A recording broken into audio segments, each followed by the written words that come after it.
Bom, esse semestre, nesse horário de projeto e horário de estudo também, né?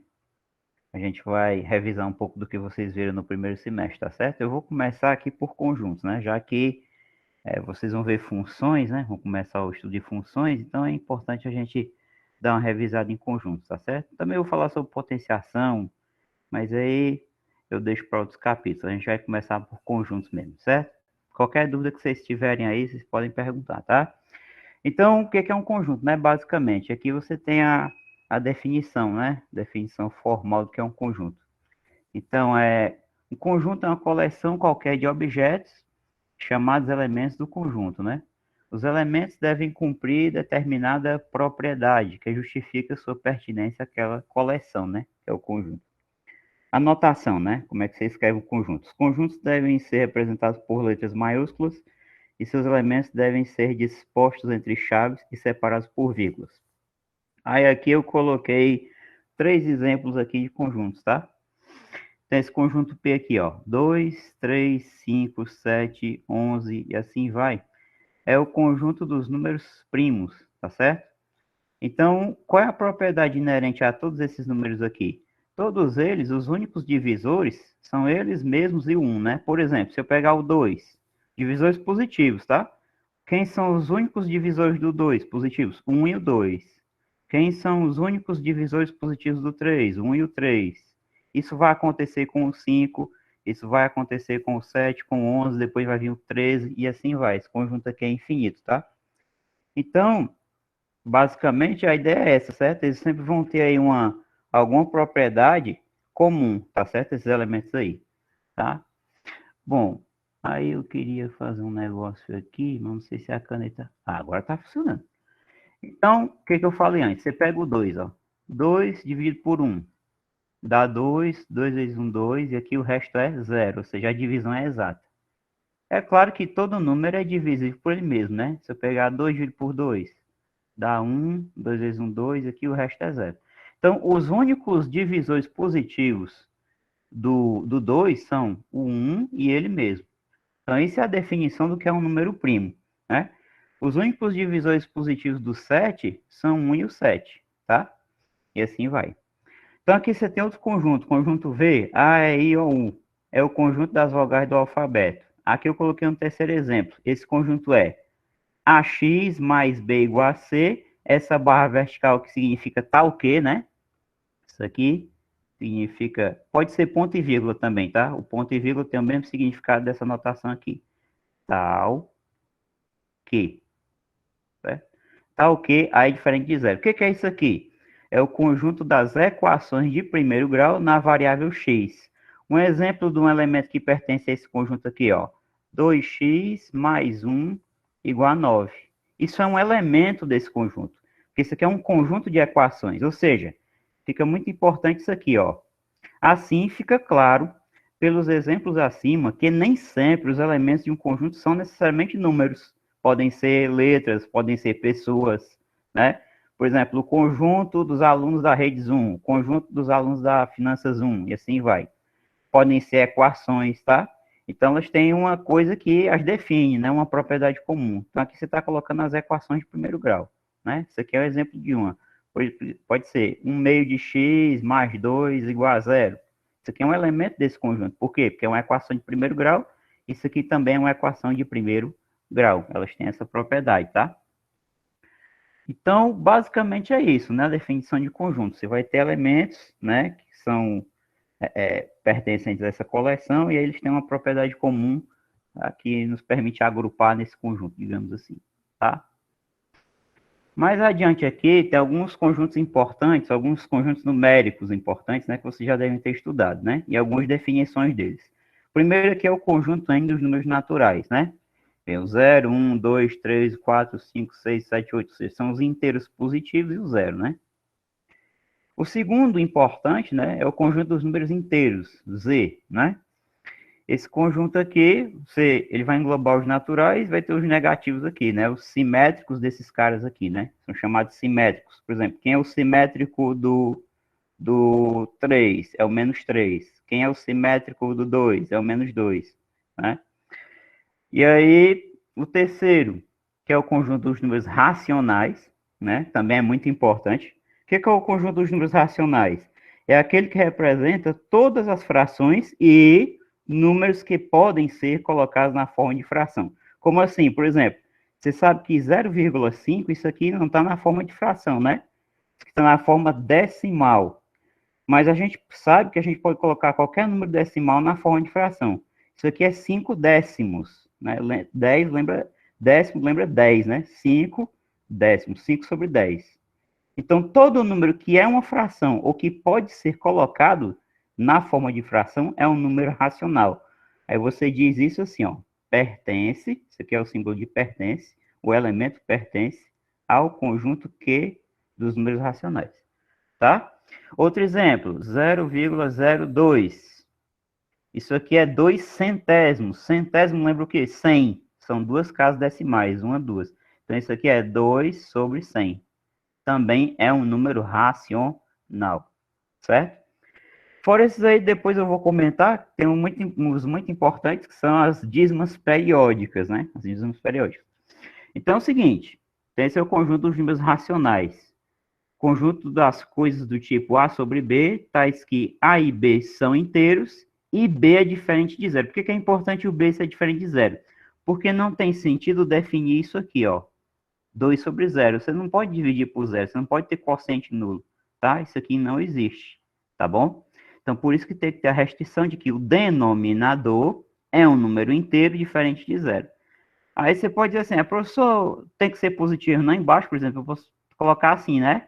4 sobre menos 2. Isso aqui ainda é um número racional? É, porque você pode fazer aqui a leitura de sinal, mas positivo dividido por negativo é negativo, você migra esse sinal para cima, ó, menos 4 sobre 2.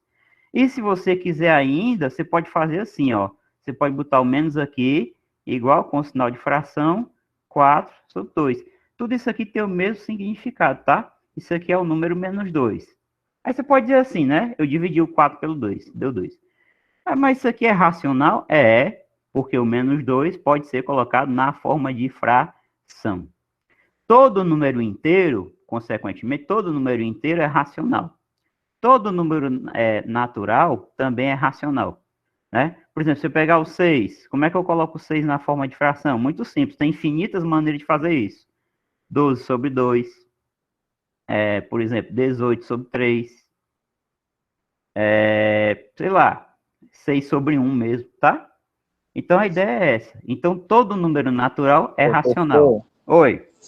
a galera do chat está pedindo para o senhor falar um pouquinho mais devagar, que eles não estão entendendo. Ah, ok. Então, o que foi dito até aqui por enquanto, né? A definição de conjunto, né? Que é uma coleção de objetos. Esses objetos podem ser numéricos, né? Podem ser números, podem ser vogais, podem ser equações, podem ser pessoas, podem ser estados, né? Digamos que eu quero representar o conjunto dos estados da região Nordeste. Aí vai ter o Ceará, vai ter Bahia, vai ter, tá certo?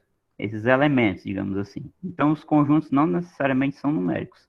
É claro que agora eu estou apresentando aqui para vocês são os conjuntos numéricos mais importantes, né? Dentro do estudo da matemática um pouco mais abstrato, tá? Então, esse é o conjunto dos naturais, 0, 1, 2, 3, 4, 5 e assim vai.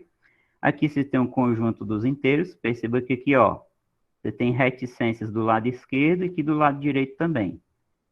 Então, ele aí continua indefinidamente para cá, né? E para cá. Então, tem menos 100, menos 1 milhão, tudo para esse lado aqui. Para cá, 1 milhão, 2 milhões, assim vai. Tá? E agora, a gente está falando sobre conjuntos racionais, que são as frações ou os números que podem ser colocados na forma de fração. Ah, eu não falei ainda para vocês, mas isso aqui vocês vão receber, tá? Eu sempre costumo fazer isso aqui um PDF com essas anotações, aí eu coloco no grupo lá do WhatsApp da turma, tá? Das turmas, tá? Então, não se preocupem só em acompanhar aí o entendimento. Se vocês não estiverem entendendo, aí vocês perguntam, tá? Então, o que são racionais? São todos os números que podem ser colocados na forma fracionária, tá bom? Então, aqui eu dei dois exemplos. O 0,5, que é 5 décimos, e o 0,02, que é 2 centésimos, 2 sobre 100. Isso aqui é uma fração, isso aqui é uma fração. Então é racional, tá? É racional. Aqui eu coloquei o exemplo do 4 sobre menos 2, que é a mesma coisa que menos 4 sobre 2, né? Que vai dar menos 2. Aí o que foi que eu falei até agora? Todo número inteiro é um número racional, porque todo número inteiro pode ser colocado na forma de fração. Vamos dar outro exemplo aqui. O próprio zero. O zero é racional? É. Como é que a gente escreve o zero na forma de fração? Simples, ó. 0 sobre 5. Ou então, 0/3. Ou então, 0/1. Isso aqui faz sentido. O que não pode é o denominador ser zero. O numerador pode. Quanto é 0 dividido por 5? É zero. Quanto é 0 dividido por 3? É zero. Quanto é 0 dividido por 1? É zero. Então, isso aqui é racional, ou seja, o zero pertence ao conjunto Q dos racionais, porque ele pode ser colocado na forma de fração. Outro número inteiro, 7. 7 pode ser colocado na forma de fração? Pode. 7 sobre 1 é a mais simples, né? Outra, 14 dividido por 2. Outra, 21 sobre 3. Então, tudo isso aqui são números racionais, são formas de representar um mesmo número, que é o 7, né? 7 é igual a 7 sobre 1, é igual a 14 sobre 2, é igual a 21 sobre 3. Então, 7 é racional, tá? Então, todo número natural é racional? Sim. Todo número inteiro é racional? É. Vamos fazer com um inteiro negativo agora. A gente pegar, por exemplo, aqui o menos 3. Vamos pegar o menos 3. Como é que você pode escrever o menos 3 na forma de fração? Menos 3 ele mesmo sobre 1. Ou então, multiplica aqui por 2 em cima e embaixo, que tu obtém outra. Menos 6 sobre 2. Multiplica essa aqui por 3, se tu quiser. Menos 18 sobre 6. Todas essas são formas fracionárias de representar o menos 3. Portanto, o menos 3 também é um número racional, tá? Menos 3 pertence ao conjunto dos racionais. Então, isso de cara, essa questão de todo número natural ser racional e todo número inteiro também ser racional, nos dá um fato importante, né? Já é referente a diagramas. Isso significa que eu posso construir aqui alguns diagramas para representar esses conjuntos e a relação entre eles. Então, o primeiro diagrama aqui que a gente coloca é o diagrama dos naturais. Porque os naturais está contido em quê? Nos inteiros. E os inteiros, por sua vez, está contido em quê? Nos racionais. Ó. Então, os naturais, todo número natural é também um número inteiro. Então, vem aqui um conjunto Z dos números inteiros. E todo número Professor, inteiro é racional. Diga aí, perguntar alguma coisa? falaram no chat que tem gente pedindo para entrar. Ah, ok. Pode ser algum problema com as contas institucionais, né? Só um minutinho aqui que eu vou dar uma olhada rapidinho aqui se tem alguma solicitação. É Deixa porque eu tem ver. gente que não conseguiu logar a conta no tablet. Mas aí, pior que aqui não tem nenhuma solicitação. Se tivesse alguma solicitação aqui, eu poderia até abrir, né? Era só aceitar, mas aí não tenho como eu ter o controle disso, certo? Mas já aviso para vocês, eu sempre deixo as aulas gravadas, eu formato e coloco no YouTube, tá? Depois eu vou mandar o link do canal novamente aí nos grupos, tá certo? É o que eu posso fazer por enquanto, né? Então, certo? Ó, todo número natural é inteiro. Todo número inteiro é racional. Todo número natural é racional, tá? Essa é a relação de continência. Aí a simbologia matemática que se utiliza para isso aqui, tá? É a seguinte, ó. Não precisava nem fazer isso, né? Vou colocar aqui de lado. Então, ó, você diz que conjuntos naturais está contido, né? Esse C achatado aqui, tá? Está contido nos inteiros. E o conjunto dos inteiros, por sua vez, está contido nos racionais. Então, de novo, todo número natural é racional. Todo número inteiro é racional. Todo número natural também é racional, tá? Então, aqui você tem o 0, 1, 2. É claro que não dá para colocar todos, que é infinito. Aqui você tem os negativos, né? Que não estão comportados aqui, né? Nessa faixazinha aqui, entre o N e o Z, ficam aqueles inteiros que não são naturais, ou seja, fica o -2, o -3, o -1, o -4, -5, -100, -1.000.000, e aí vai. E aqui nessa faixazinha entre o Z e o Q, ficam os racionais que não são inteiros, ou seja, as frações e o que eu vou falar já já, que são as dízimas periódicas. Tá? Então, por exemplo, aqui fica -1/2, né? Fica... O -3 fica aqui? Não, porque o -3 ele é inteiro, então ele fica aqui dentro do Z. Né? São as frações que não são inteiras aqui. Então, -1/4, 4/3, o 0,2, tá? Que é 2/10, que não é inteiro, mas é uma fração, né? Então, todos esses aí. Então, por enquanto, nosso universo ele vai se expandir até aqui. Já já eu vou falar dos irracionais e dos reais, tá? Por enquanto, você conhece esse universo aqui, tá? E aí, não lembro agora se eu anotei mais para frente. Bom, mas deixa eu falar logo aqui, né? Conjunto dos números irracionais. Então, ó, se os racionais são aqueles que podem ser colocados na forma de fração ou são propriamente frações, os irracionais são os que não podem, é só você negar isso. Número racional pode ser colocado na forma de fração. Número irracional não pode. Só isso, tá bom? Então, o que acontece?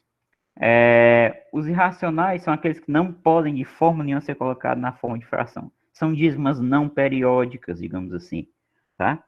Então, exemplos de alguns irracionais. O raiz de 2. Quando você calcula o raiz de 2 na calculadora, você joga lá, ele vai colocar 1,41, 42, aqui eu não lembro mais, mas não repete, tá? Não tem período. Quando você bota o raiz de 3 na calculadora, dá aproximadamente 1,73, tá? E assim vai. Aqui não tem período, que não tem repetição. Quando você coloca o raiz de 5, 2,25, alguma coisa. O famoso π, né? Que aparece lá na geometria, 3,14, 15, 92, 64. Eu acho que é assim, tá? Depois vocês dão uma olhada aí para confirmar. Mas as primeiras casas são essas aí, tá? Então, não vai ter periodicidade. Já já vai ficar claro o que é a periodicidade que eu estou falando. Então, o que são dízimas periódicas, né?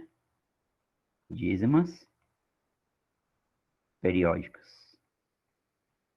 O problema aqui, a explicação vai ver meio que de trás para frente. Às vezes a gente vai efetuar uma divisão, e essa divisão, se a gente continuar, a gente não vai parar nunca. Por exemplo, suponha que eu tenho que dividir 2 por 3, tá? Quando eu vou fazer essa divisão, o que acontece? O que é o correto a gente fazer? É claro que 2 é menor do que 3, né? Aqui você não vai conseguir dividir antes de fazer isso aqui. Você coloca um zero aqui, e aqui no quociente você coloca um zero e uma vírgula, tá? Aí você vai olhar o número aqui multiplicado por 3 de 20, não existe, né? Ou se aproxime mais do 20 possível. Então você começa, 3 vezes 5, 15, 3 vezes 6, 18, 3 vezes 7 é 21, passou. Então tem que ser o 6. 3 vezes 6, 18, para 20, olha o que vai acontecer. Vai sobrar o quê? Vai sobrar 2. Aí para continuar a divisão, mesmo raciocínio de novo. O 2 é menor que o 3, eu tenho que colocar um zero. E agora sim, eu vou dividir 20 por 3. 20 por 3 vai dar 6 de novo. 3 vezes 6, 18. Mas aí vai sobrar 2 de novo. E se eu for continuar, 0, 6 de novo, 3 vezes 6, 18, para 20, dá quanto de novo? 2. Então esse processo não vai terminar nunca, tá? Esse processo aqui não vai terminar nunca. Eu vou continuar botando 0 aqui, 6, indefinidamente. Então, esse número que apareceu aqui no quociente é chamado uma dízima periódica, tá certo? Isso aqui é uma dízima. A minha letra hoje está pedindo ajuda. Dízima periódica, mas vai dar certo. Periódica, tá? E aí, por que periódica? Ela tem um período. O que é o período? É aquele que vai se repetir. Então, qual é o período dessa dízima aqui? É o 6 que está repetindo, tá certo? Aí já para prever alguma pergunta, professor, mas se eu estou fazendo uma divisão e lá deu, por exemplo, isso aqui, 0,323232, e eu parei aqui. Qual é o período? O período é que você vai olhar a primeira coisa que repete. É só o 3 que está repetindo? Não. É só o 2 que está repetindo? Não, é quem, ó?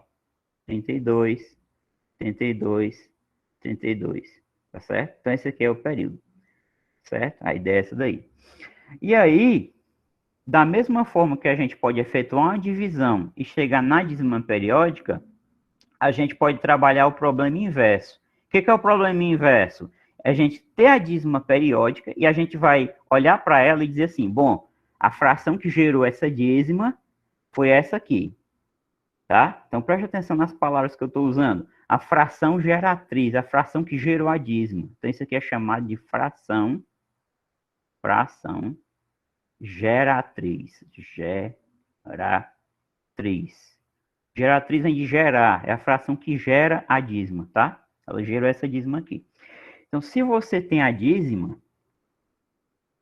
você pode chegar na fração geratriz. Qual que é o processo? Olha como o processo é interessante.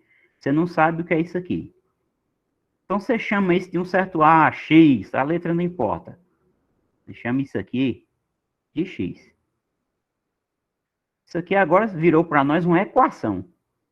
A equação é uma balança equilibrada, você sabe disso. Você sabe que o que eu fizer desse lado, eu posso fazer desse. E mantenho a igualdade garantida.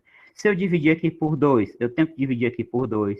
Se eu subtrair 1 aqui, eu tenho que tirar 1 aqui. Se eu multiplicar esse lado por 3, eu tenho que multiplicar esse lado por 3. Então, a operação que eu fizer aqui no primeiro membro, eu tenho que fazer a mesma no segundo, para garantir a igualdade. Mas aí o que a gente faz? Qual é a operação interessante de fazer aqui? É multiplicar ambos os membros por 10.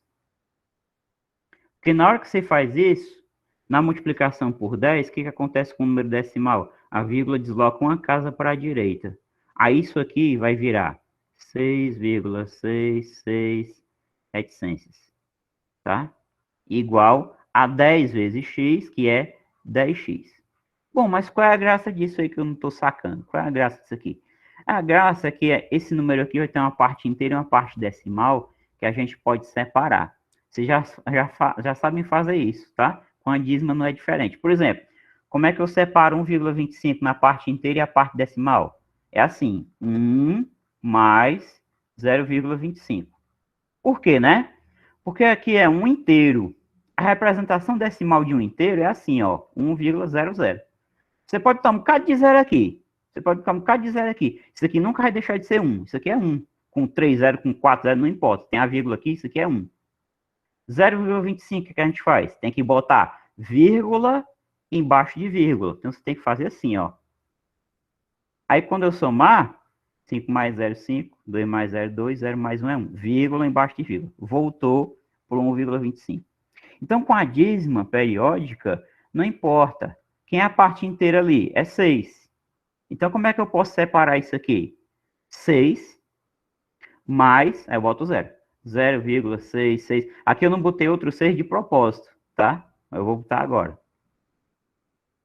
Igual a 10x. Quer ver? Vamos fazer a continha armada. O que é 6? Lembra que eu falei que depois da vírgula eu posso botar quanto 0 eu quiser? 0, 0, 0, 0. Não importa, isso aqui é 6, ó. Agora vamos botar a dízima aqui embaixo. Vírgula embaixo de vírgula, ó. 0,666, não importa. Aqui é a dízima. Soma. A reticência vai ficar aqui. 6 mais 0 é 6, 6 mais 0 é 6, 6 mais 0 é 6, 6 mais 0 é 6, 6 mais 0 é 6. Olha aí. Tá aqui a dízima, tá? Parte inteira, parte decimal. Agora é que vai vir o grande lance. Quem é esse cara que está aparecendo bem aqui? Esse cara que está aparecendo bem aqui é exatamente quem? O X, ó. Lembra? 0,666 reticências foi que a gente chamou de X. Então, a gente pode substituir isso aqui pelo X, ó. Então, vai ficar 6 mais X igual a 10x. Aí vai vir a regra do 9 agora. A regra do 9 vem isso aqui, ó. Você resolve uma equação em primeiro grau. Pega esse mais x, passa para cá negativo. Por que passa negativo? Lembra que eu falei da balança? Você tem aqui uma balança equilibrada. Essa balança aqui igual a 10x. O que você faz de um lado, você vai fazer do outro para garantir a igualdade. Por que o x passa negativo para cá? Porque você subtrai x aqui e você subtrai x aqui. E na hora que você faz isso, x menos x cancela. É zero. Esta passagem que eu estou fazendo aqui, as pessoas não costumam fazer. Elas automatizam, tá? Positivo passa negativo. mas eu acho muito importante que de vez em quando você faça, para não perder, né, o aprendizado. É por isso que passa negativo, não é decoreba, tá? Tem uma razão de ser. O que está positivo passa negativo. 10 menos 1, né? Você sabe que aqui tem 1. Como 1 é neutro, a gente não escreve, mas 10 menos 1, 9. 9x. O que está multiplicando, você aprendeu o quê? Que passa dividindo. Mas por que passa dividindo? É só decoreba? É não. É porque o que eu faço em um membro eu tenho que fazer no outro. Ou seja, se eu pegar esse termo aqui e dividir por 9, eu vou ter que pegar esse lado aqui e vou ter que dividir por 9 também. A ideia é essa. Por isso que o que está multiplicando, ó, passa para cá dividindo, ó. Aí você inconscientemente está fazendo esse cancelamento aqui, quando você passa o 9 para cá, certo? Então, o x vai ser igual a quê? 6 nonos. Portanto, se implica que o x é igual a 6 nonos. Aí você pode olhar assim, bom, professor, essa aí não foi a fração geratriz, não. Porque a fração geratriz era 2/3. Simples. O que está faltando aqui? A gente simplificar essa fração. A gente pode simplificar ela. Então, se eu dividir aqui por 3 e aqui por 3, tem que ser pelo mesmo número, né? Eu estou simplificando. 6 dividido por 3 dá 2. 9 dividido por 3 dá 3. Portanto, a partir da dízima periódica, é possível determinar a fração geratriz. Vocês estão vendo qual é o processo. Pega a dízima, chama ela de x. Multiplicar por 10 vai depender, tá? A gente vai ver outros casos que você vai ter que multiplicar por 100, que vai depender do que tem aqui no período, aqui, depois da vírgula, tá? Então, a regra prática, para quem já estudou isso, é o seguinte, o cara diz assim, pega o período. O período tem quantos algarismos? Só um. Quem é o período? 6. Só tem um algarismo? Então, aqui embaixo tu vai botar só um 9. Pronto. A regra prática que o pessoal institui como decoreba é essa. Outra. Vamos pegar aqui outra. 0,23, 23 reticências. Aí pega o decoreba. Como é? O período é 23. Aí você bota o período aqui. 23 tem quantos algarismos? 2. Então, tu vai botar 2 9. Pronto. 23 sobre 99. Tá? Então, eu acho importante a gente fazer essas reflexões. Por que é assim? Porque agora tu vai multiplicar por 100. Ó, presta atenção como é interessante. 0,23, 23 reticências, tu vai chamar de x, né? Só que, se tu multiplicar ambos os membros por 10, não vai ser bom, porque a vírgula vai deslocar para cá, aí vai ficar 0, opa, desculpa, 0, não, né? Vai ficar 2, zero à esquerda não precisa mais, 3, 2, 3, 2. Vai ficar um negócio assim, né? Então, qual é a ideia agora? É a gente trabalhar a vírgula até ela ir para antes do período, né? Para ficar um negócio interessante para nós. Então, a gente multiplica por 100. Só que a gente faz isso, desloca duas casas. Aí vai ficar 23, já fica o período certinho aqui, ó. 23 e assim vai. Igual a 100 vezes x. 100x. Aí o que você faz agora? É o mesmo processo de antes, ó. A gente separa a parte inteira, a parte decimal. Vamos separar a parte inteira. Aí tu coloca aqui, ó. 23, que é 23,0000, né? Mais 0, 23, 23, 23, e assim vai. Igual a 100x. Aí, você repara o seguinte, ó. Esse camarada que aparece bem aqui na frente, a gente já tem o nome dele. Ele é o x, ó.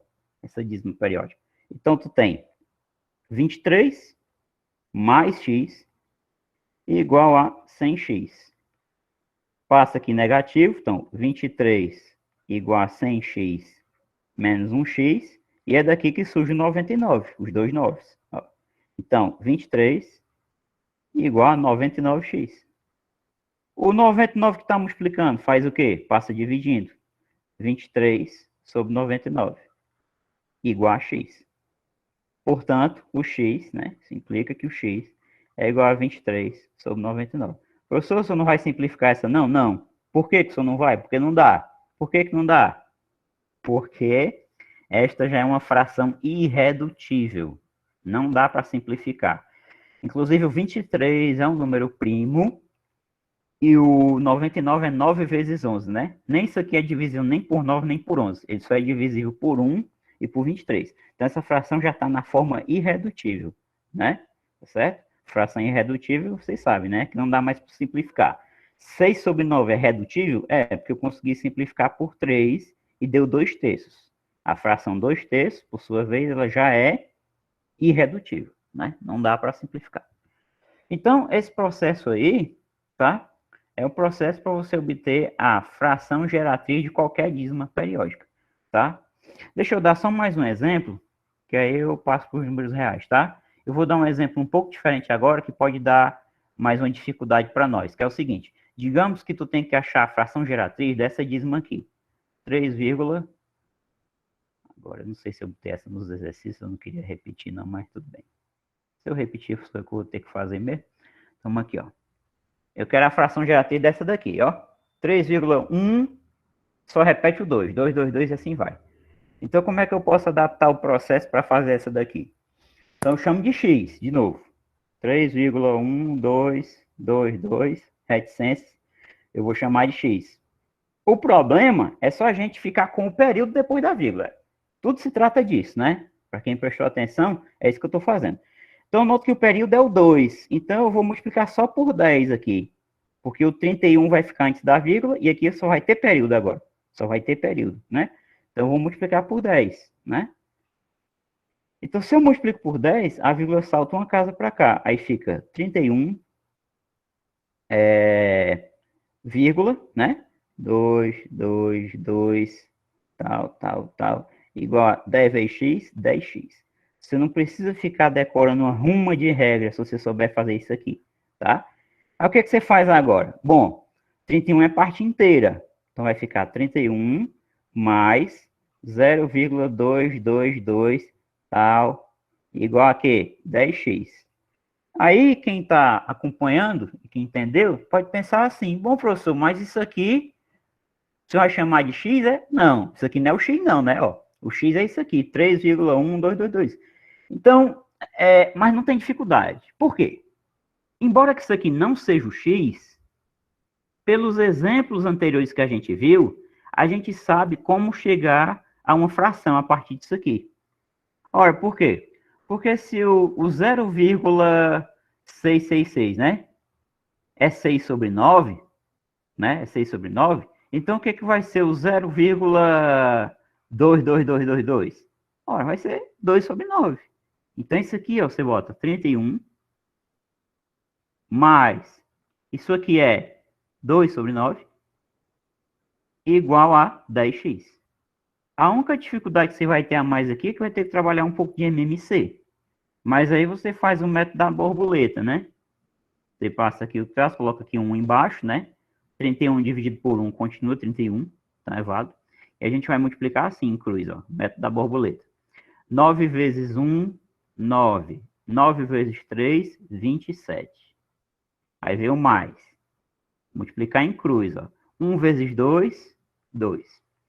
Em que consiste o MMC? É um método para reduzir ao mesmo denominador. Então, você não pode esquecer de botar aqui o denominador. O que vai ser o denominador? Vai ser o produto desses dois que estão aqui embaixo, ó. 9 vezes 1, você vai botar o 9 aqui. Igual a 10x. Beleza. Vamos continuar aqui na frente.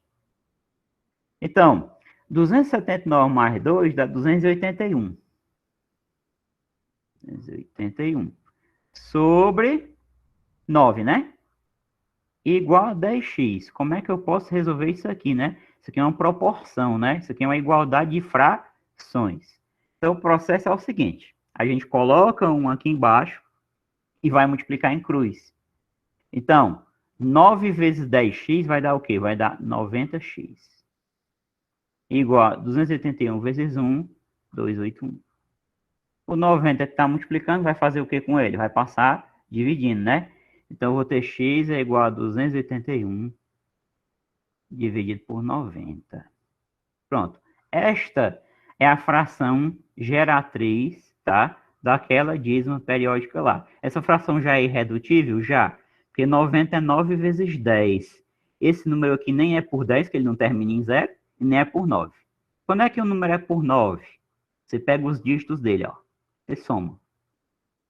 Pega os dígitos do 281 e soma. 2 mais 8, 10. 10 mais 1 é 11. 11 é por 9? Não. Então, esse número aqui não é por 9. Então, isso que eu fiz é o critério de divisibilidade por 9. Você pega os dígitos e soma. Se a soma for por 9, o número é. Se a soma não for por 9, o número não é por 9. Então, de novo, 281. Pega o 2, soma com 8 com 1. 2 mais 8, 10. Mais 1, 11. 11 é por 9? Não. Então, esse número aqui em cima não é por 9. Então, essa fração aí já é irredutível, tá? Fração geratriz correspondente a essa dízima periódica aqui, 3,12222. Para fechar essa questão de dízima, gostaria só de fazer aqui a divisão, tá? Vou fazer a divisão. 281 dividido por 90. Vou testar aqui. Então, aqui é assinalo 28? Não, assinalo 281. Se eu botar um 4, vai dar 360.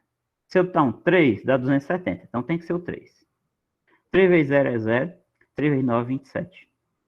27. Vamos fazer a subtração. 0 para 1 é 1. 7 para 8 é 1. 2 para 2, nada. 11 é pouco para dividir por 90. O que eu tenho que fazer? Eu tenho que colocar aqui um 0 e uma vírgula, né? Aí agora eu vou fazer a divisão. Se eu botar um 2 aqui, vai dar 180. E aqui é 110. Então, só posso botar 1. 1 vezes 90 é 90. Então, 90 aqui.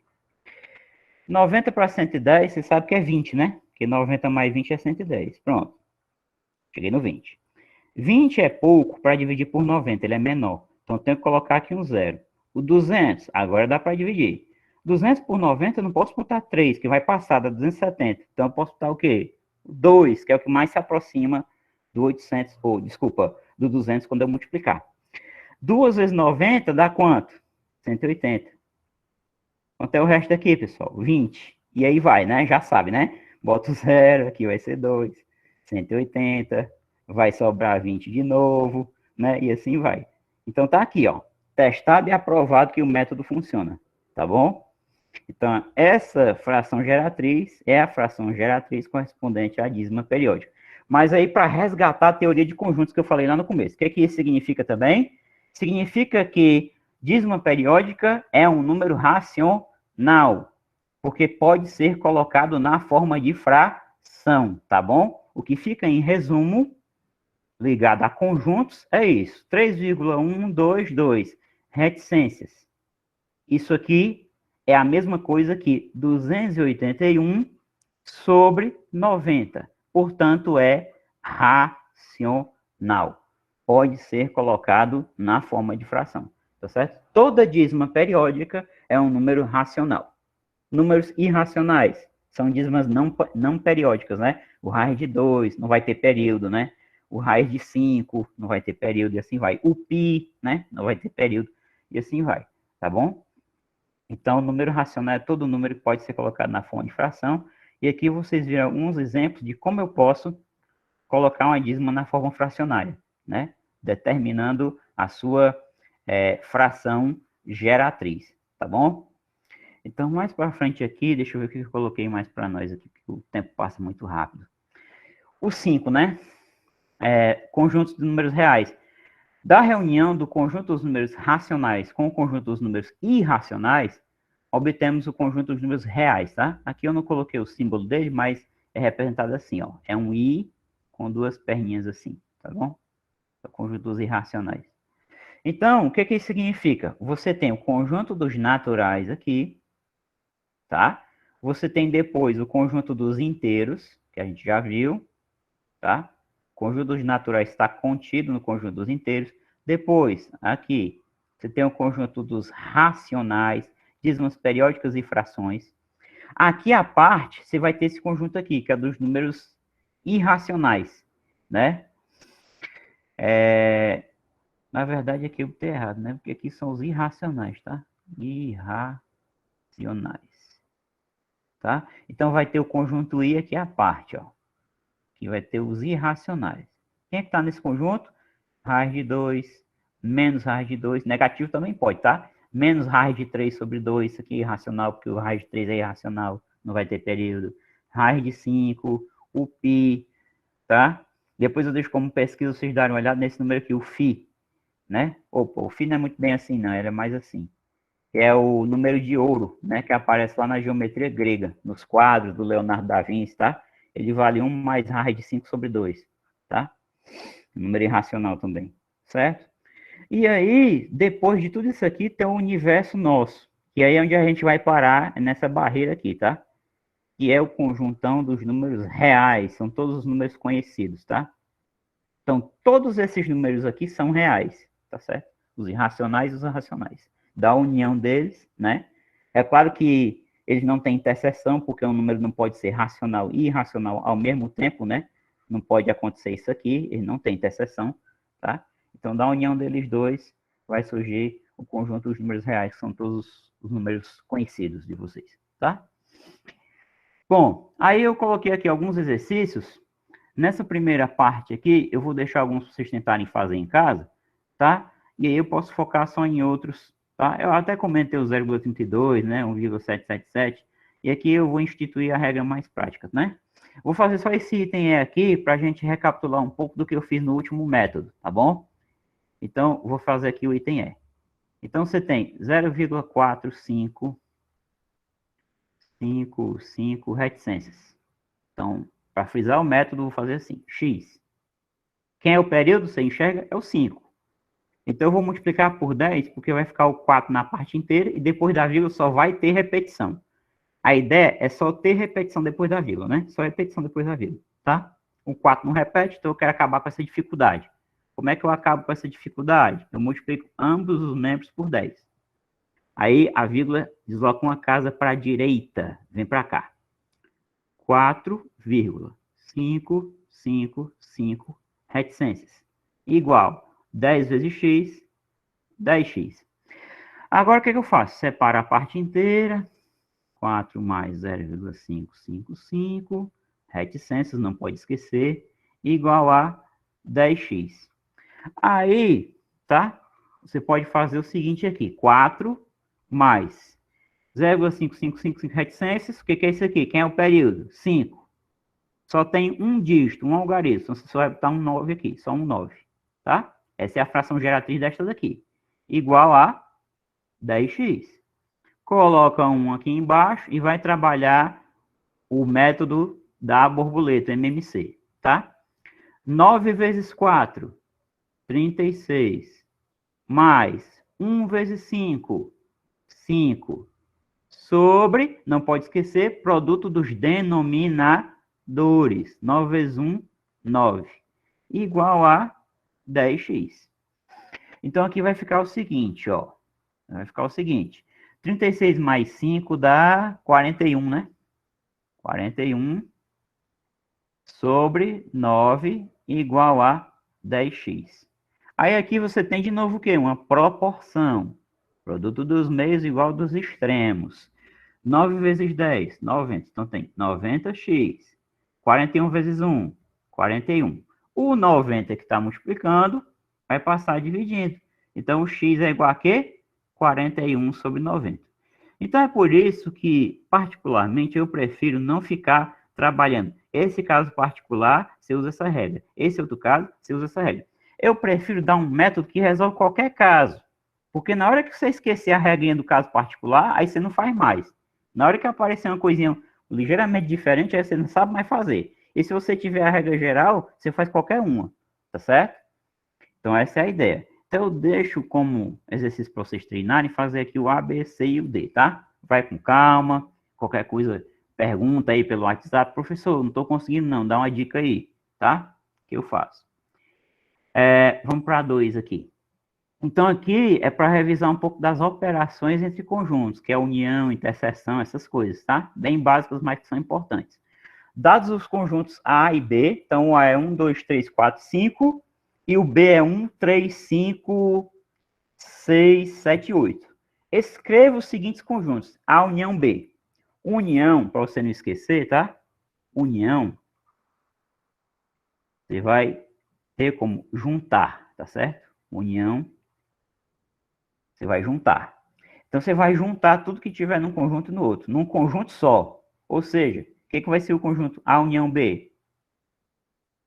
E muito importante, tem gente que pensa que aqui tem que repetir. Se tiver o mesmo elemento aqui, aqui tem que repetir o elemento. Ah, eu vou escrever aqui, vou botar o 3, eu vou botar o 3 de novo. Não é assim, tá?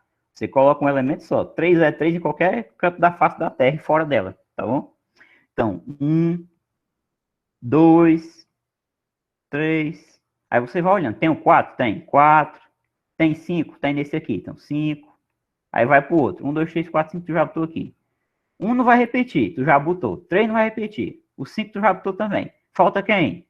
6, 7 e o 8. Pronto. União é isso aqui. Simples assim, tá? Tu vai juntar os dois conjuntos. A união B, num conjunto só. Como eu gosto de falar mais de uma coisa, que às vezes aparece, tem a representação pelos chamados diagramas de Venn, né?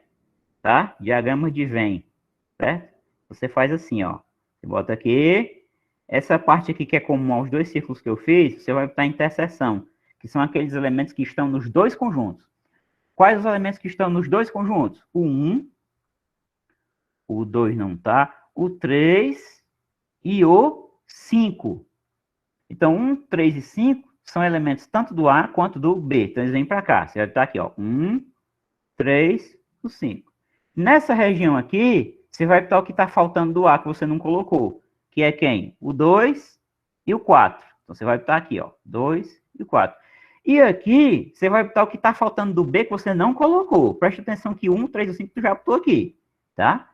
1, 3 e 5 já foi. Então, está faltando quem? Está faltando o 6, o 7 e o 8. Está aí representada a união dos conjuntos. Só isso, tá bom? Só isso. Aqui está representado a notação escrita mesmo, né, por extenso, e aqui está representado pelos diagramas de Venn. Eu vou até escrever isso, tá? Isso aqui é a representação por diagramas de Venn, tá? Vão ser importantes também porque tem as questões contextualizadas, a gente utiliza muito diagrama. Então, o item A está respondido. O que é a união B? Está aqui. O item B. O que é o item B? E a anotação de diagrama já ajuda para tu entender o que é o item B. Nesse item B, esse conjunto A menos B é tudo que está no A e não está no B. A menos B representa, né? É tudo que está no A e não, muito importante, ó.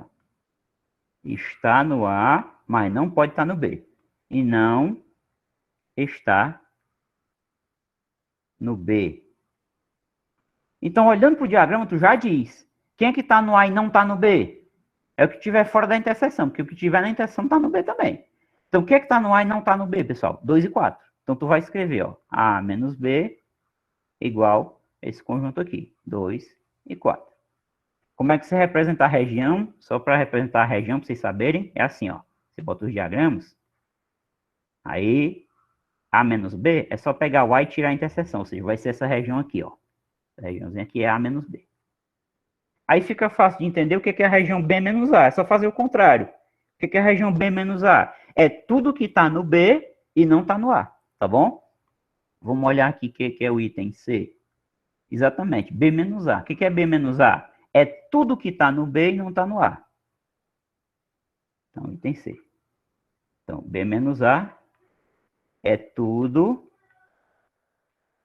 que está em B, ou no B, sei lá, e não está, tá? Em A. Certo? Então, a ideia de definição de diferença entre os conjuntos é isso. O que é a diferença entre dois conjuntos? É um conjunto também. É o conjunto de todas as coisas que estão no primeiro e não estão no segundo, tá bom? Então, aí, o que é B menos A? Está no B e não está no A, é só tirar a interseção, porque quem está na interseção está no A também. Eu quero tirar isso aqui. Então, é 6, 7 e 8, tá? Então, B menos A é conjunto 6, 7 e 8. E para fechar, é o que eu já falei antes, né? O item D, a interseção com B é quem? É tudo que está nos dois. Tá nessa região do meio, 1, 3 e 5. Então, aqui é 1, 3 e 5. Tá? Então, isso finaliza aqui esse segundo exercício, digamos assim, tá? União, juntos conjuntos. A menos B, tudo que está no A não está no B. B menos A, tudo que está no B e não está no A. A interseção com B, tudo que está nos dois, tá bom? Ao mesmo tempo. Nesse 3 aqui, o que ele fala? Preste atenção. Ó. Dados os dois conjuntos não vazios A e B, o conjunto diferença simétrica é definido como A delta B igual a menos B, união B menos A. Eu não vou nem ler o resto agora, eu vou desmistificar o que é isso aqui. Então, o que ele está dizendo? O que é o A delta B? A delta B é um conjunto chamado de conjunto de diferença simétrica. Então, ele é A menos B, é o conjunto A menos B, unido, né, união, com o conjunto B menos A. Graficamente, pelos diagramas de Venn, como é que fica isso aqui? Tu tem dois conjuntos, um conjunto A e um conjunto B. E o que é esse diferença simétrica? A menos B é isso aqui, né? Então, tu vai pegar A menos B e vai juntar com B menos A. Então, esse é o conjunto de diferença simétrica, tá certo? A menos B unido com B menos A. Em outras palavras, se ele quisesse dar outra definição para nós, ele podia ter escrito assim, A união B, entre parênteses, menos A interseção com B. O que isso aqui significa? É tudo que está na união dos dois, tudo que está na união dos dois, e não está na interseção. Ó. Veja, tudo que está na união dos dois, porém, fora daqui, fora da interseção. Então, essa definição é válida, essa definição também é válida. Então, A delta B, que é o conjunto de diferença simétrica, ele é a união entre A menos B e B menos A, e também pode ser escrito como a diferença entre a união dos dois conjuntos e a interseção, tá bom? Esse é o conjunto de diferença simétrica. Sabendo disso, determine o conjunto de diferença simétrica A delta B com base nos conjuntos A e B da questão anterior. Então, eu vou repetir aqui o A e o B, só para ficar melhor, tá? Da gente visualizar. 1, 2, 3, 4, 5. Deixa eu olhar aqui antes. 4, 5. 1, 3, 5, 6, 7, 8. 1, 3, 5, 6, 7, 8. Então, vamos lá. Então, a gente já tinha calculado A menos B, e já tinha calculado o B menos A, e a gente viu o seguinte. O A menos B é tudo que está no A e não está no B. Ou seja, vai ser o 2, está no A e não está no B, e o 4. Né? A gente já tinha concluído isso. E aqui, quer dizer, e o B menos A, ainda dentro da mesma hipótese aqui, B menos A era tudo que estava no B e não estava no A. O 1 não pode estar na interseção. Então, o 3 também não, o 5 não. O 6 está no B e não está no A. O 7 está no B e não está no A. E o 8 está no B e não está no A. Pronto. Tá? Então, era isso. Agora a gente só tem que unir isso aqui para obter a diferença simétrica. Então, o que vai ser o A delta B? Então, o A delta B vai ser a união desses dois aqui. Então, vai ser o quê? 2, 4, fechou? União com 6, 7 e 8. Como é que vai ficar quando eu unir isso aqui? Vai ficar 2, 4, 6, 7, 8. Perceba que esses dois aqui eles não têm interseção, exatamente porque a gente retira a interseção, né? Esses dois conjuntos aqui, o A menos B e o B menos A, eles nunca têm interseção, né? Exatamente porque, dada a definição deles, o que é o A menos B? É o A menos a interseção. O que é o B menos A? É o B menos a interseção, tá bom? Então, são alguns conceitos fundamentais que vocês não viram, né? Eu acho que é importante vocês verem, conhecerem, tá bom? E se viram, estão revisando, né? Esse problema 4 aqui é o seguinte, é outra definição que é importante também, principalmente quando começa a função, que é de produto cartesiano, né? Dados dois conjuntos não vazios A e B, o produto cartesiano, A cartesiano B, é definido como o conjunto dos pares ordenados nos quais a abscissa pertence a A e a ordenada pertence a B. Em símbolos, o que é isso? pares ordenados, ó, A, vírgula, B, entre parênteses, traz que o primeiro elemento do par, que é chamado de abscissa, pertence ao primeiro conjunto, e o segundo elemento do par, que é chamado de ordenada, pertence ao segundo conjunto. Então, eu vou fazer um exemplo aqui, quer dizer, eu vou fazer essa para a gente ver o exemplo numérico, né? Dados os conjuntos A, 1, 2, 3 e B, 4, 5, 6, escreva o conjunto A cartesiano B correspondente. Em seguida, represente-o no plano cartesiano. Então, primeira parte. Quem vai ser A cartesiano B, pessoal? A cartesiano B. Então, preste atenção na definição. Os pares ordenados que vão ficar aqui, eles têm em comum o quê? A primeira coordenada, que é a abscissa, pertence ao A e a segunda pertence ao B. Então, é muito fácil fazer isso, ó. Tu bota aqui 1, 2, 3, que é do conjunto A. Tu vai botar aqui o conjunto B, ó. 4, 5, 6. Aqui o conjunto A, aqui o conjunto B. Tu vai fazendo as combinações.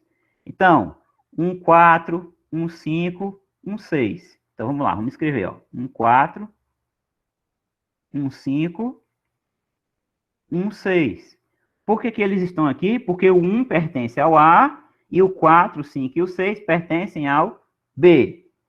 Só que não tem só esse, tem mais. Então, vai ser quem? Agora é o 2, ó. Tu vai combinar aqui o 2, ó. Então, 2, 4, 2, 5, 2, 6. Aí você escreve. Vou até escrever aqui embaixo mesmo, tá? 2, 4, 2, 5 e 2, 6. Para fechar, quem é que tá faltando? Só o 3. Aí tu vai combinar aqui, ó. Então vai ser 3, 4, 3, 5 e 3, 6. Então lembra a definição. 3, 4, 3, 5, 3, 6. Lembra a definição. São pares ordenados em que cada primeiro elemento do par, ou seja, o 1, o 2 e o 3, pertencem ao primeiro conjunto, que é o A, e cada segundo elemento, que é o 4, o 5 e o 6, pertence ao segundo conjunto, que é o B. Tá bom? Ele não pediu aqui, mas só por razões de exercitar, eu vou fazer o B cartesiano A, tá? Vocês prestem atenção como é. Como é o B cartesiano A, então? Os primeiros elementos vão estar no B, aí inverte a ordem, ó. Essa ordem é importante. Os primeiros elementos vão estar no B e os segundos vão estar no A. Tá? B cartesiano A. Então vai ser assim agora, ó. Quem é o B? 4, 5 e 6. Quem é o A? 1, 2 e 3. Então aqui você vai combinar assim, ó. O 4. 4, 1, 4, 2, 4, 3. Você vai escrever aqui os pares ordenados. 4, 1, 4, 2, 4, 3. Aí você vai agora combinar quem? O 5. Então, 5, 1, 5, 2, 5, 3. Aí você vai escrever, ó. 5, 1, 5, 2, 5, 3. E agora o 6. Aí você vai, para fechar, 6, 1, 6, 2, 6, 3. Isso aqui pode parecer uma coisa muito boba, mas é fundamental para você entender função. Porque toda função, ela é, na verdade, um subconjunto do produto cartesiano. Então, uma função de A e B é um subconjunto disso aqui, tá? E aí, ele não pediu para fazer isso aqui, não, mas eu fiz para a gente treinar, só para treinar, tá? E é interessante que a quantidade de pares ordenados que aparece aqui, se vocês prestarem atenção, são quantos pares ordenados? Ó? 1 par, 2, 3, 4, 5, 6, 7, 8, 9. Se você reparar bem, 9 é a mesma coisa que 3 vezes 3, né? O que eu estou dizendo? Para saber quantos pares ordenados vai ter aqui, eu pego a quantidade de elementos do conjunto A e multiplico pela quantidade de elementos do conjunto B. Aqui tem 3 elementos, aqui também tem 3. 3 vezes 3, 9. Então, vai ter 9 pares ordenados. Tanto o A cartesiano B quanto o B cartesiano A vão ter 9 pares ordenados, tá? 1, 2, 3, 4, 5, 6, 7, 8, 9. Tá bom?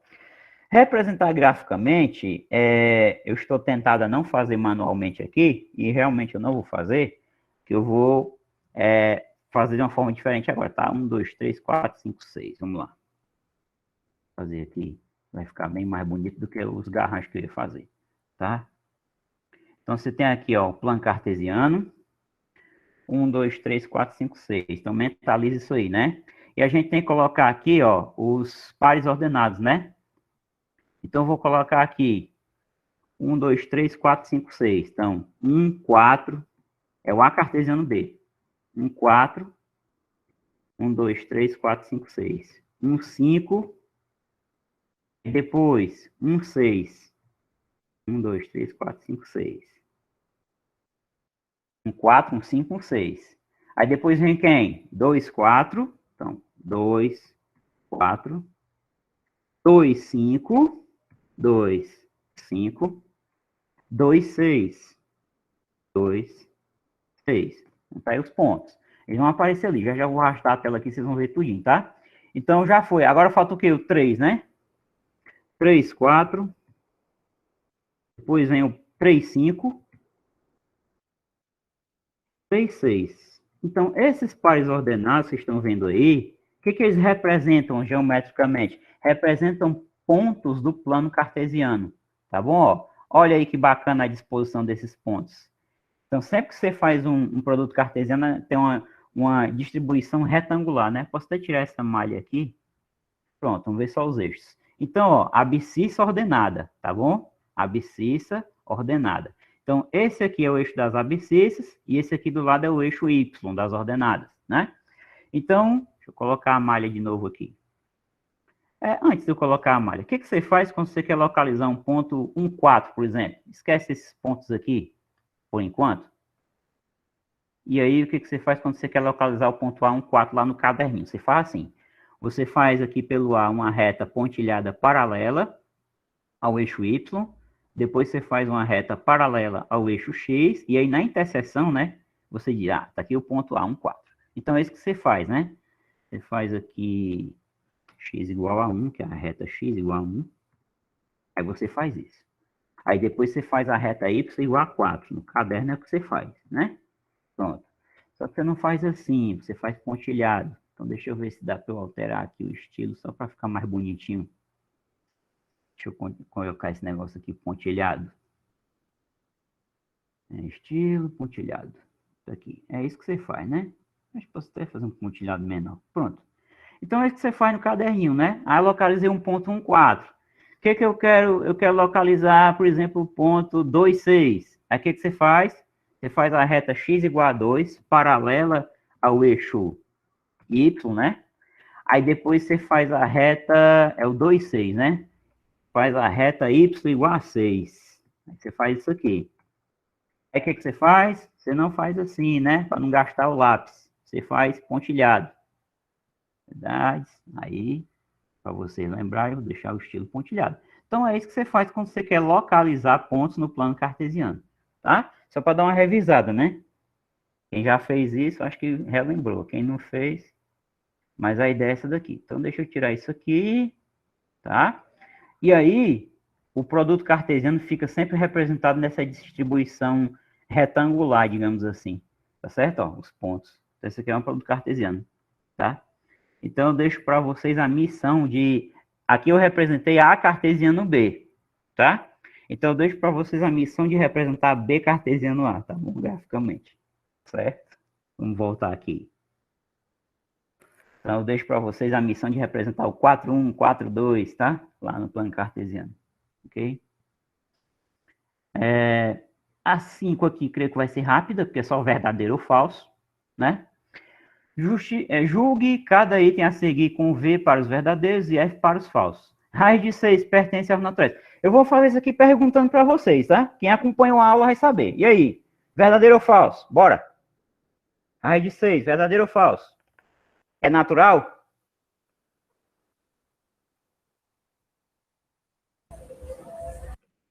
Verdadeiro ou falso? Bora, não tem o que pensar não, pelo que eu expliquei hoje.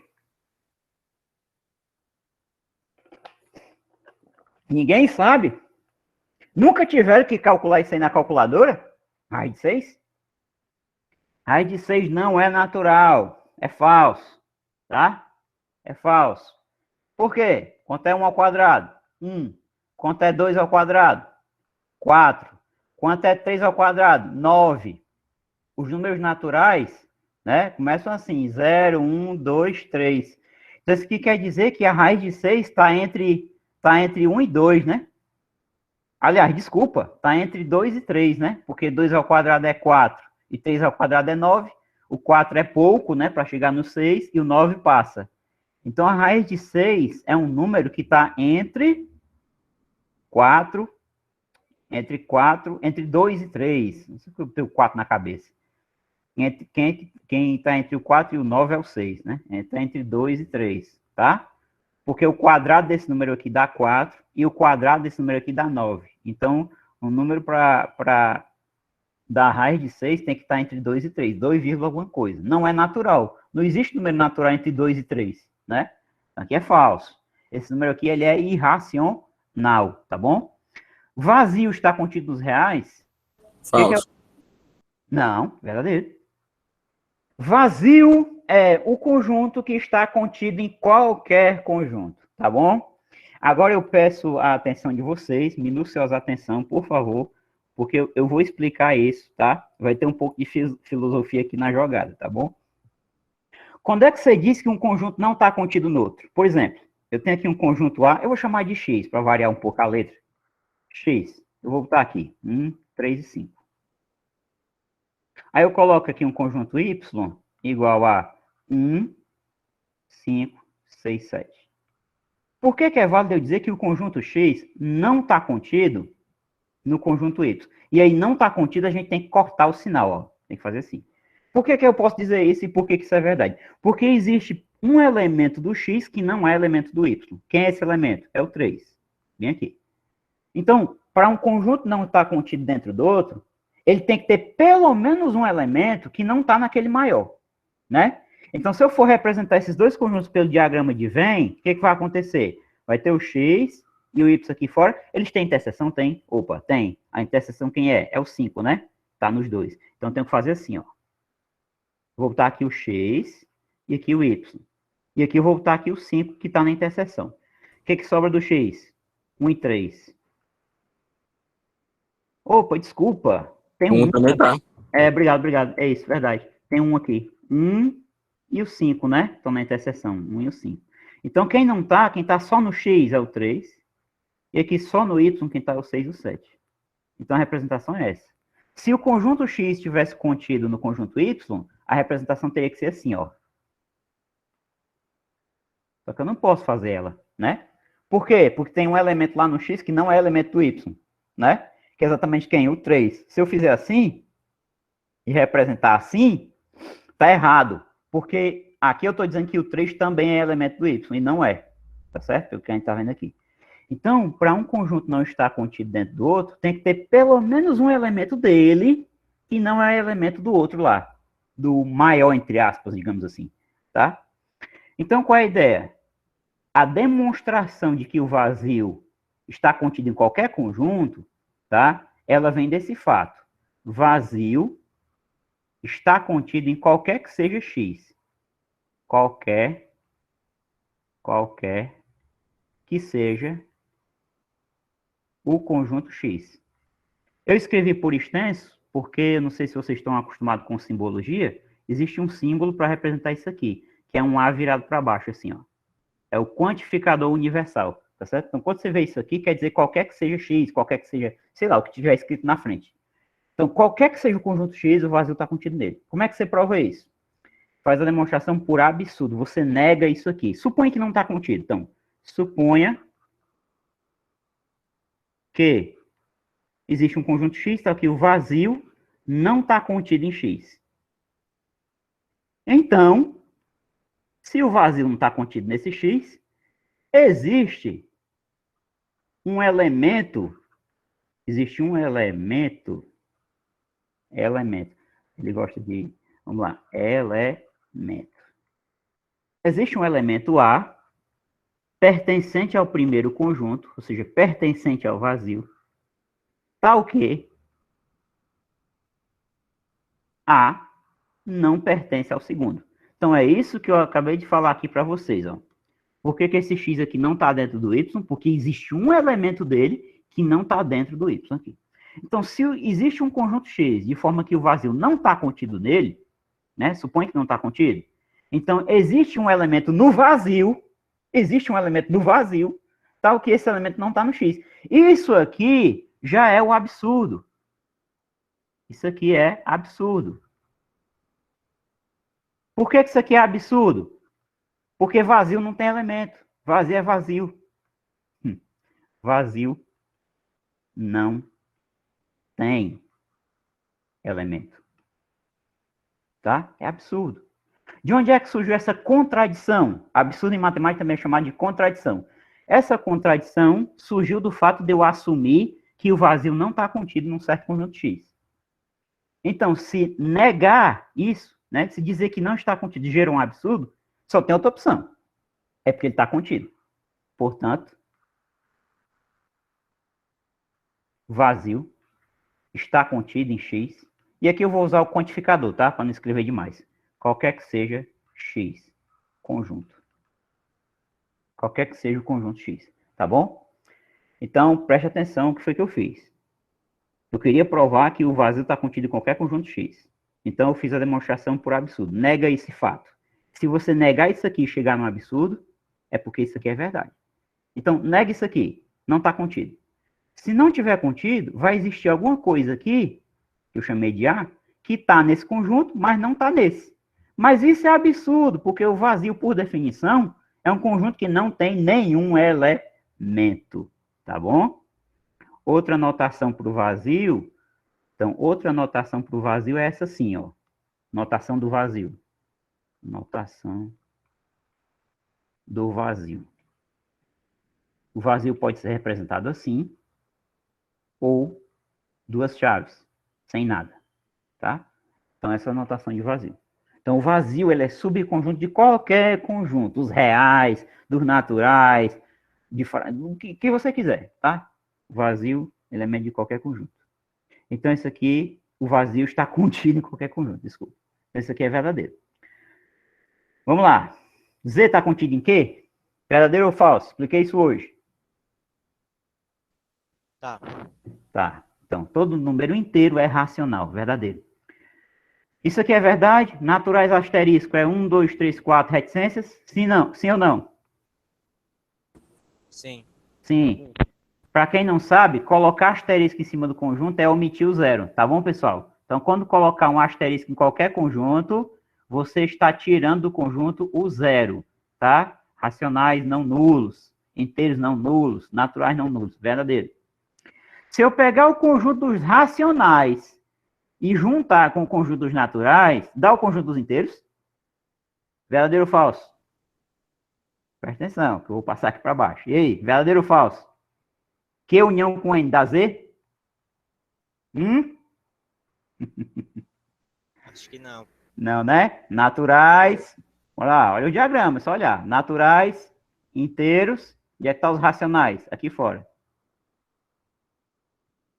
Olha o que ele está dizendo. Vamos voltar aqui. Se eu pegar os racionais e juntar com os naturais, dá os inteiros, ele está dizendo. Não. Por quê? Se eu pegar os racionais e juntar com os naturais, eu estou juntando isso aqui com isso aqui tudinho. Aí, o que vai englobar tudo isso aqui? Isso aqui, essa região e essa região. Então, se eu pego os racionais e junto com os naturais, dá quem? Dá quem? Olha aqui o diagrama. Dá os... Bora? Os racionais. Dá o próprio conjunto. Por quê? Porque se tu tem dois conjuntos, um deles está contido dentro do outro, e tu faz a união, nada mais é do que escrever o próprio B aqui, né? Não, ó. Se eu vou juntar isso aqui com isso aqui, ora, se eu vou juntar e o A já está dentro do B, se já está dentro do B, é o próprio B, tá certo? Então, isso é muito importante, tá certo? É um conceito fundamental, um conceito lógico. Se A está contido em B, então A união B é o próprio segundo conjunto. É aquele que contém o menor, né? Você junta essas duas coisas, uma já está dentro da outra, então é só pegar a maior, tá certo? Então, Q unido com N é o próprio Q. Como é que você vê que é absurdo se fosse Z? Porque se fosse Z, ele não tomaria esses caras aqui, ó. Esses caras aqui, como eu falei na aula de hoje, não são inteiros, são frações não inteiras, né? 4/3, menos 1/4, entendeu? Então, se desse o Z, Q união com N dá o próprio Z, é absurdo porque não vai englobar as frações que não são inteiras, tá certo? Então, é daqui que surge o absurdo, tá? Então, se você pega o conjunto dos racionais e junta com o conjunto que está dentro dele, vai dar ele próprio, tá? Então, vai dar os racionais, tá certo? Então, essa daqui, ela é falsa, certo? Isso aqui é falso. Se eu pego o Z e junto com N, dá Z? E aí, pelo que eu acabei de explicar, verdadeiro ou falso? Verdadeiro. Verdadeiro. Por quê? Porque o N está dentro do Z, né? Isso aqui acontece, ó. N está dentro do Z. Então, se eu juntar esses dois, dá o próprio Z, verdadeiro. Pi menos 1 é racional? E aí, o que vocês acham dessa daí? Isso aí é brincadeira, né? E aí? Pi menos 1 é racional? Eu esperava respostas mais imediatas, mas tudo bem. Se for racional, quer dizer que o π menos 1 pode ser escrito em que forma? A sobre B. Onde o B... Desculpa, vou colocar logo o A. Peraí. O A é inteiro. O B é inteiro. E diferente de zero. Mas aqui vai surgir uma contradição, pessoal. Por quê? Ó? Porque se eu passar o menos 1 para o outro lado positivo, vai ficar π igual a A sobre B mais 1. Se você somar dois números racionais, o resultado é racional. Então aqui é uma contradição, porque daria A vezes 1, que é A, mais B vezes 1, que é B, sobre B vezes 1, que é B. Isso aqui é racional. E como sabemos, né, vou escrever aqui, como sabemos, π é irracional, não pertence aos racionais. Tá certo? Então isso aqui é falso. Certo? Tá dando para entender? Então, se o π menos 1 fosse racional, chegaria no absurdo. Que aí o π seria racional também. Só que o π não é racional, porque ele é uma dízima não periódica, né? É uma dízima não periódica. Então, essa última aqui é falsa. Não vai dar para... Acho que deu para fazer metade das coisas que eu queria propor para vocês hoje, mas tudo bem. Vou colocar aqui. Então, aqui é falso. Eu fui até a 5, né? Vamos ver se dá tempo de fazer mais alguma. Deixa eu ver aqui. Essa é uma questão interpretativa. Eu não queria terminar hoje sem fazer ela. E aí vocês vão tentar fazer a 7, a 8, que é interpretativa. Essa 9 é relacionada aos conjuntos numéricos. Um pouco de interpretação, mas leva um pouco do raciocínio das definições que eu falei hoje. E essa 10 também. Essa 10 aqui, quem tiver visto intervalos reais, tá certo? Não vai ter dificuldade de fazer, não. Mas eu vou falar sobre elas na aula que vem também, tá? Então, por hoje, eu queria encerrar com essa sexta aqui. Oi. Você vai querer os cálculos? Rapaz, não, eu não tô querendo que vocês entreguem, não é formalidade. Não, eu quero que vocês tentem. É nesse tipo de escolher a opção. Não, porque não tem nenhuma de escolher a opção, não. Deixa eu ver aqui. Não, essas aqui não são de escolher a opção. Essa aqui você tinha que marcar verdadeiro ou falso. E aqui você vai ter que calcular cada item. Quantos alunos leram Iracema? Quantos alunos... Certo? Essa aqui eu vou fazer agora. E as outras são nesse estilo também. Não são de múltipla escolha, não, entendeu? Tu tem que resolver cada item. Tá certo? Calculando. Determinando aí. Aqui é a de múltipla escolha essa aqui, mas é interessante que você saiba julgar, né? Não faça só marcando, não, que também você não está aprendendo nada. Certo? A dica que eu dou é essa. Então, vamos fazer essas 6 aqui, só para fechar. Então, é o seguinte, ó. O problema é o seguinte. Um professor de língua portuguesa sugeriu em uma sala de aula a leitura dos livros Helena, de Machado de Assis, e Iracema, de José de Alencar. 20 alunos leram Helena, 15 leram só Iracema. Cuidado nesse tipo de palavra aqui, ó. Só, apenas, somente. Isso é muito importante você prestar atenção nisso. 10 leram os livros, os 2 livros, né? E 15 não leram nenhum deles. Quantos alunos leram Iracema? Quantos alunos leram só Helena? Qual é o número de alunos nessa sala, tá bom? Então, essa situação, ela é resolvida por meio dos diagramas de Venn, né? Só que a gente foge um pouco daquele raciocínio inicial, porque a gente não vai botar os elementos aqui, a gente vai botar as quantidades, né? Então, as pessoas que leram Helena, eu vou colocar aqui o conjunto H. E aqui do lado eu vou fazer um diagrama para o conjunto I, que é das pessoas que leram Iracema. Fora isso Fazendo o aqui... diagrama fica mais fácil. Hã? Fazendo o diagrama fica mais fácil de Não, identificar. assim, particularmente eu não vejo como fazer isso sem diagrama. É, Certo? quebra mais cabeça. Porque você está visualizando a situação, o que está acontecendo, entendeu? Por que a gente coloca esse retângulo aqui fora? Porque vai ter pessoas que não leram nenhum dos dois aqui fora, tá? Então, vamos ler o problema e extrair os dados, ó. Então, 20 alunos leram Helena. Não tem como eu posicionar esse 20 aqui, porque esse 20 pode ter repartido em duas quantidades. Eu tenho que primeiro trabalhar com a interseção, tá certo? Se tiver interseção, é o primeiro que eu escrevo. Então, vamos lá. 20 alunos leram Helena, 15 leram só Iracema. Então, eu já sei uma coisa. 15 que leram só Iracema fica aqui, ó. Fica aqui. 15 leram somente Iracema. Dentro do conjunto da Iracema, fora da interseção. Então, isso eu sei. 10 leram os dois livros. Beleza. Esses 10 aqui que leram os dois livros estão na interseção, ó. Então, aqui é 10. E aí, quantos leram Helena? 20 leram Helena. Se você fizer isso aqui, tá errado. Por que se você fizer isso aqui tá errado? Porque o teu conjunto H, vou fazer um risquinho aqui só para ser intuitivo, o teu conjunto H vai ficar assim. Esse conjunto aqui vai ter quantos elementos? 20 mais 10. Não vai ter 20, vai ter 30. Tá certo? Porque não importa se essas pessoas aqui, essas 10, leram Iracema também. O que importa é que elas leram Helena. Então, elas estão dentro desta contagem. Então, o que eu estou dizendo para vocês é que na hora que você vai colocar essa quantidade aqui, você tem que subtrair o que está na interseção. 20 menos 10 é 10. Esses 10 aqui que leram só Helena, mais esses 10 aqui que leram tanto Helena quanto Iracema, compõem as 20 pessoas que leram Helena, tá certo? É muito importante que isso fique entendido. Isso é uma questão de lógica, tá certo? Uma questão de lógica. Eu tô fazendo é a linha, que é a borracha. Então aqui, ó, vai ser 10, tá certo? Então aqui vai ser 10. Vai. 10. Pronto, tá certo? E aí, falta uma coisinha. 15 não leram nenhum deles. Então, esse 15 vai ficar aqui fora.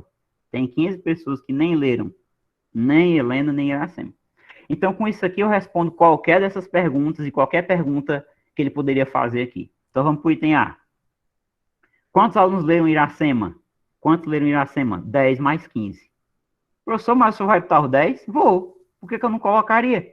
Não interessa se eles lerem Helena também. Interessa que eu quero saber quantos leram Iracema. Esses 10 leram Iracema? Sim, então ele vai. Esses 15 leram? Leram. Professor, mas leram só Iracema. E daí? Leram Iracema. Então, 10 mais 15 dá o quê? 25. Essa é a resposta de item A. Item B. Quantos alunos leram só Helena? Ah, bom, só Helena é só esses 10 aqui. Então, aqui a resposta é 10. Item C. Qual é o número de alunos dessa sala? Simples, você vai somar tudo. A união e o que está fora, claro. 10 mais 10 mais 15 mais 15. Dá igual a quê? 10 mais 10, 20. 20. 15 mais 15 é 30. 20 mais 30, essa sala tem 50 pessoas. Tá certo, pessoal? Então, a ideia é essa. Dica para esse tipo de problema, só para, antes dele perguntar, dica para esse tipo de problema. Se você tiver interseção, comece por ela. Pronto, diga aí, pode perguntar. Por que ao invés do 20 você colocou 10 no H? De novo, vamos lá. Tá com dúvida nesse 10 aqui, né? É. Pronto, digamos assim. Tem 20 pessoas, vamos olhar aqui no enunciado, vamos lá. Ó, bem aqui, eu vou colocar de vermelho para ficar melhor de ressaltar. Cadê? 20 alunos leram Helena, tá certo? Vamos pegar isso aqui do texto. Vamos lá. Sabe que a gente tem dois diagramas aqui, né? Tem um diagrama para Helena, tem um diagrama para Iracema. Eu vou apontar aqui uma região e aí vou te perguntar e tu responde, certo? Vamos lá. Essas pessoas aqui leram Helena, sim ou não? Sim. Sim. Essas pessoas aqui leram Helena? Sim. Sim. Eu noto que às vezes tem uma pausa na segunda pergunta, eu não sei porquê. Ó, o fato delas lerem Iracema implicou que elas não leram Helena? Não, né? Elas leram os dois livros, não foi? Quem leu os dois, leu um? Sim, né? Então vamos lá. Agora, eu fiz isso aqui, mas vamos voltar aqui no enunciado. Vamos voltar aqui. Então, 20 alunos leram a Helena, 15 leram só Iracema. Eu não vou preocupar com esse 15 agora. 10 leram os dois. Então vamos lá. Eu sei quantas pessoas estão aqui na interseção, ó. Quantas são? 10. 10 leram os dois. Certo? 10 leram os dois. 10 leram Helena? Sim. No total, quantas pessoas leram Helena mesmo? 20, não foi? 20 alunos leram Helena. Isso é o total de alunos que leram esse livro aqui. Pronto, 20. Se eu botar 20 aqui, quantas pessoas leram o livro Helena? Me diz aí. Fica 30 no caso. 30. Porque as 20 que leram só esse livro, mais as 10 que leram os dois. Concorda comigo? Sim, sim. Pronto. Então, dos 20, que é o total de pessoas que leram Helena, que está dentro do diagrama Helena, é o total que tem que dar 20. Então, eu tenho que pegar isso aqui e tirar 10, que já está aqui na interseção. Então, daqui, desses 20, eu tenho que tirar 10. E 20 menos 10 dá quanto? 10. 10 pessoas que leram somente Helena, mais 10 pessoas que leram Helena e Iracema, compõem as 20 pessoas que leram Helena. Tá claro agora? Sim, entendi. Pronto, beleza? Aí o resto ficou claro aqui, né? Os 15. Sim, entendi. Obrigado. Pronto, é isso aí. Quando tiverem dúvida, perguntem, tá? Tem muitos problemas contextualizados que você tem que utilizar a lógica do conjunto e tem que interpretar corretamente. Até agora eu só fiz exemplo com 2 conjuntos. Vai ter com 2 diagramas. Vai ter casos que vai precisar usar 3 diagramas. E vocês têm que saber. E depois a gente vai treinar isso, tá bom? Então aqui faltam 7 minutos para as 6. Eu vou encerrar por aqui, tá? Não sai agora que eu vou fazer a chamada. E aí, eu quero que vocês tentem com calma, indo dar uma olhada nesses problemas aqui, tá? Que sobraram. Eu vou continuar deles na aula que vem.